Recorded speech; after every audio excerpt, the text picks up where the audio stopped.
On behalf of Southwood Principal, Ms. Betty Jordan, I'd like to extend to everyone a very warm welcome to our teachers, parents, students, and our distinguished guests. And I'd especially like to thank Dr. Matt Mitchell, who is the Chief Academic Officer for the Caddo Parish School System. We are honored for him and all of our guests to be here.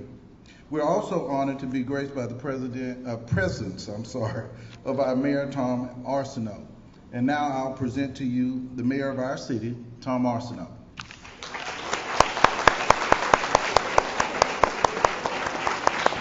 Good afternoon. I am deeply honored to share with you this afternoon, and I want to say to our esteemed guest, Major General Charles D. Bolton, Executive Director of High Schools, Dr. Matthew Mitchell, all the staff and administration and teachers here from Southwood High School, assembled guests, visitors, and most important, you, the future leaders of this great nation, students at Southwood High School. It is my pleasure to introduce a great American, one who represents what hard work, determination, character, and having goals will allow you to accomplish. As a young man, Major General Charles D. Bolton walked the same halls as you, played on the same grounds as you, took some of the same courses that you are taking today, and he had a traditional high school experience just like many of you. However, something happened and he saw a bright future for himself. He began his distinguished military career by graduating from the prestigious United States Air Force Academy, where he received a world-class education, and he also attended Squadron Officer School and National War College. Major General Bolton then embarked on a path where he has taken on numerous critical assignments, both stateside and abroad, allowing him to serve with distinction in the defense of freedom. Major General Bolton currently serves as the 18th Air Force Commander at Scott Air Force Base in Illinois. In this pivotal role, he ensures readiness and sustainment of approximately 36,000 active duty airmen, Air Force Reserve, and civilian airmen at 12 wings and 1 direct reporting unit. With more than 400 aircraft, the 18th Air Force supports Air Mobility Command's worldwide mission of providing rapid global mobility to America's armed forces through airlift, airdrop, aerial refueling, and aeromedical evacuation. I commend Major General Bolton for his extraordinary service to our country, his unwavering dedication to duty, and his profound contributions to the security of our nation. His distinguished career should inspire all of us to work each day to become the best we can be. It is my pleasure to welcome back to Shreveport, his home, and to Southwood High School, his alma mater, Major General Charles Bolton. It's a pleasure to have you. Thanks, sir.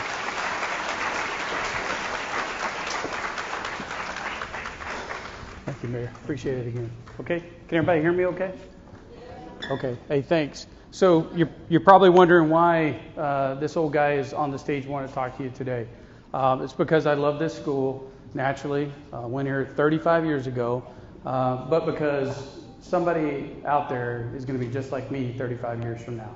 Okay, let's show you. Hand raised, you got it, okay? Pinned it on you.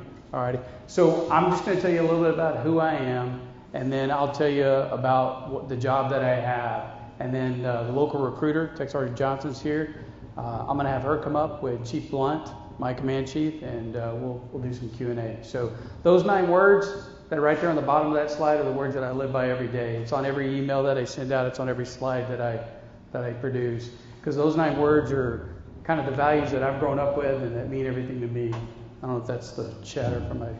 Okay, we'll try that. Make it happen. I tell everybody every day, you need to come to work with the utmost responsibility to make it happen. Then you need to try and make it better. Alrighty? Make your life better and those around you better. And then lastly, leave a legacy. Okay, make it last. Those are the 9 words that I live by every day. Okay, I'm going to start with a video. I'm hoping this works. I don't know where to point the pointer.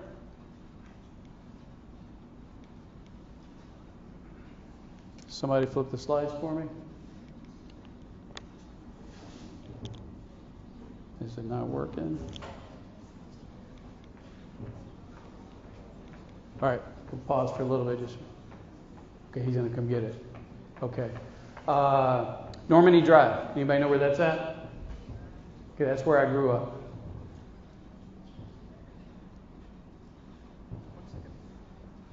So not too far away from here. Elementary school was at Summerfield. Went to junior high at Walnut Hill, and then wound up here.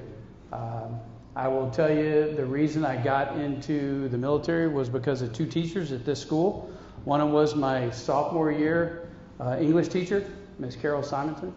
She saw something in me academically that she wanted to make better, and so she wanted to submit me for the Hugh O'Brien Leadership Award. Okay. Am I supposed to flip, or are we going to flip it from back there? There we go. We'll let the video go.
Okay, thanks.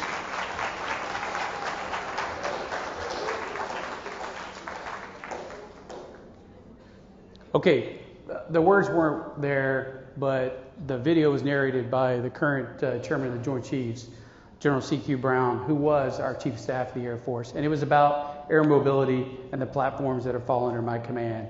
The transport aircraft, the air refueling aircraft, the air medical evacuation mission that we do, and how important it is for America. We're the only nation that can project power like we do. Nobody has the number of aircraft, the number of air crews, the number of maintainers and equipment to be able to do what we do on a daily basis. Okay, I'll jump back to who I am. Normandy Drive, I talked about that. You guys know where you're at. I know where I'm at now. Yes, I played football. So the first person that helped me was my sophomore English teacher, Miss Carol Simonton. She saw something in me academically, wanted to submit me for that award, and said, but you're going to have to do some work. You need to go join some clubs, continue to make your grades better, and I did. I won that award and got several accolades after that. The second person was my head football coach, Ron Worthen. My junior year, we went to the quarterfinals of the state playoffs, And then my senior year, we lost in the first round. But because of him, he saw something in me athletically, and he put me on the recruiting list for the Air Force Academy.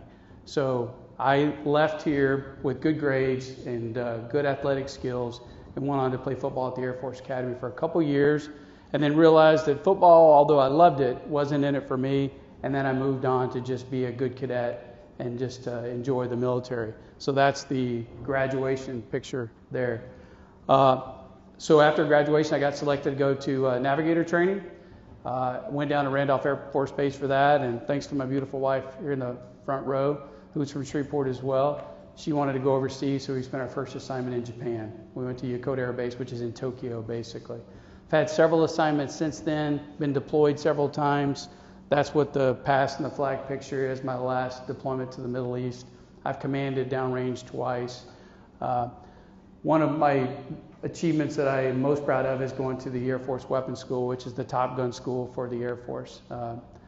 Probably one of the few things I really want to do in the Air Force. And then the two pictures on the bottom that blanket those are our family.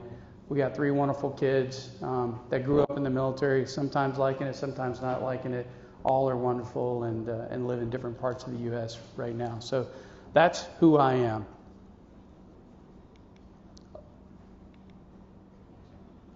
All right, am I flipping? There we go. Okay, so what is 18th Air Force? So the mayor mentioned most of it. The vision for 18th Air Force is for us to produce ready aircraft, airmen, and equipment that can go fight global mobility ops anywhere, anytime. So out of those 12 wings and those 400 plus aircraft and those 36,000 airmen, that's what we do every day. We provide global reach for America. We're either refueling a fighter or a bomber, lots of times the B-52s out of Barksdale, or we're carrying the Army or some of our other joint partners to the fight or out of the fight on a daily basis. Right now, because it's election season, and I'll talk about this in a future slide, we're doing a lot of support for not only the president, the vice president, and the nominees as well.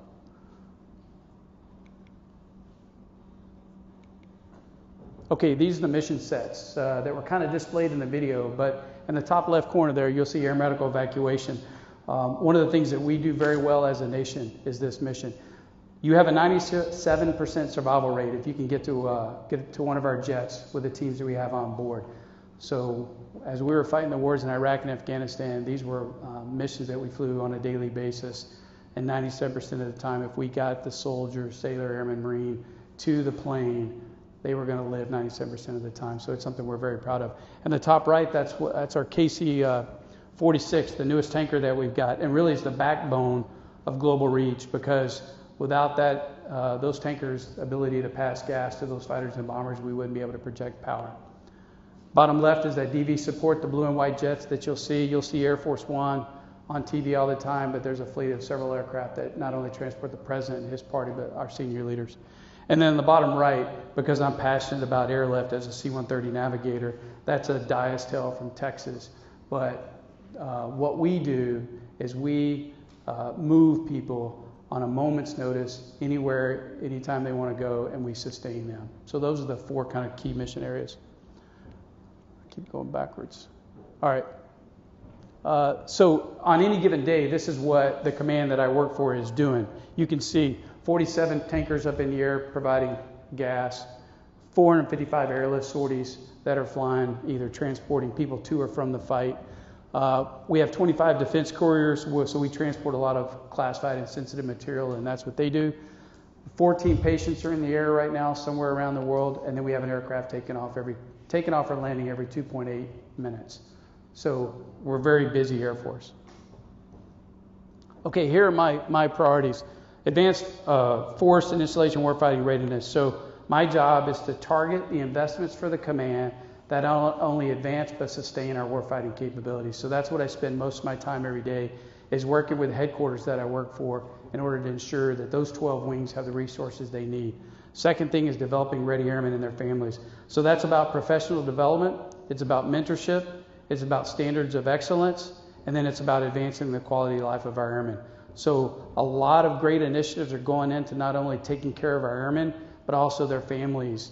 As we have grown accustomed to deploying quite a bit and moving our families around, we have to make sure that our families, although they are resilient, they need help to be able to maneuver the challenges that they have every day. And so that's another thing that I take a lot of emphasis on. And lastly is preparing the force to win. We project the force. That's what Air Mobility Command that I work for, we do, and that's what those 12 wings do. So every day I need to make sure that we're exercising, we're training, and we're assessing ourselves on the ability to do that. Because on a moment's notice, right now, with what's going on in the Middle East, there could be a spark that lights the next World War III, and we need to be ready to do that. And that's what our forces are doing every day. Okay, just 2 quick examples, and then I'll stop and I'll go to some questions. But Operation Allies Refuge was the non-combatant evacuation of people out of Afghanistan back in 2021. Do any of you remember that? Ma'am, okay, not. I was working at United States Transportation Command running the Operations Center at that time. So Air Mobility Command falls under United States Transportation Command, or under, and then 18th Air Force falls under AMC. So those 12 wings were involved in doing this. About a 3-week-long effort. You can see 125,000 people were moved. We moved 80,000 alone on the C-17s that we had going in there. In that 3-week period, I worked about 20 hours a day. I lost 16 pounds. There was a lot of work being done to make sure that we got not only the U.S. citizens, but as you, if you can remember, there was a lot of Afghan refugees that came out of that as well. All with coordination with the Taliban not to attack the aircraft until we got the last person out on August the 30th. So it was a quick flash to bang, lots of heavy lifting. But on the backs of the airmen that I just spoke about, those 36,000 airmen, did we do this, and on a moment's notice. There's 220 C-17s in the fleet, 223 to be exact. We had 120 alone flying in this operation. There were 47 parked on the ramp at Al Udeid in Qatar. So much so that aircraft has 2 runways, and we had to close down one of the runways just to park aircraft. We had so much going on at that time. Unprecedented. Largest airlift evacuation ever in history done that time.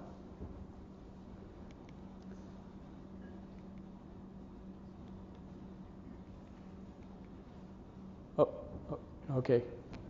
You go back. Go back. Is it me doing that?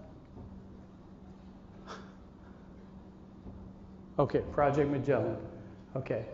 That was recently done in June. That's a KC-46, our newest tanker again up there. They flew 45 hours around the world.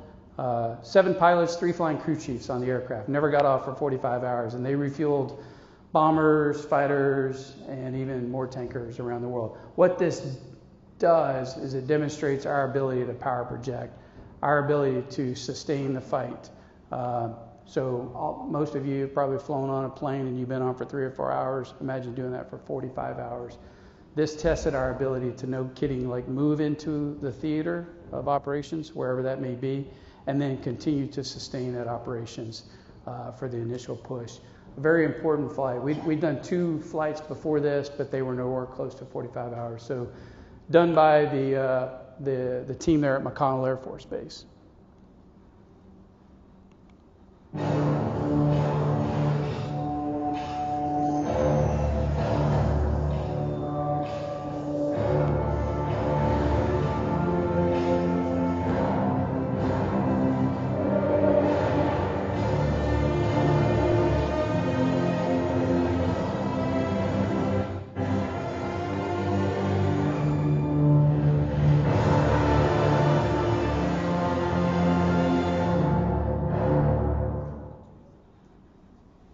Okay, so I spoke a lot about air mobility and that fleet of aircraft, but there's lots of other parts of our Air Force that might interest some of you, and I hope it does interest some of you. There's over 130 career opportunities out there for you. So although I'm passionate about the career that I've grown up in, flying on C-130s and to dirt strips in the desert, to doing search and rescue missions in the Pacific, to command and controlling some of our most stressful times in our career, in my career. there's a lot of opportunities out there for you. And I hope some of you maybe are interested in that. And if you are, we'll be talking to you at the end. So, okay, I'll just say thank you to the mayor for having me. I appreciate it today. And Principal Jordan, I'm sorry she couldn't be here, but I understand she's gone because you guys are doing really well in volleyball, I believe. Okay, so congrats on that. Hey.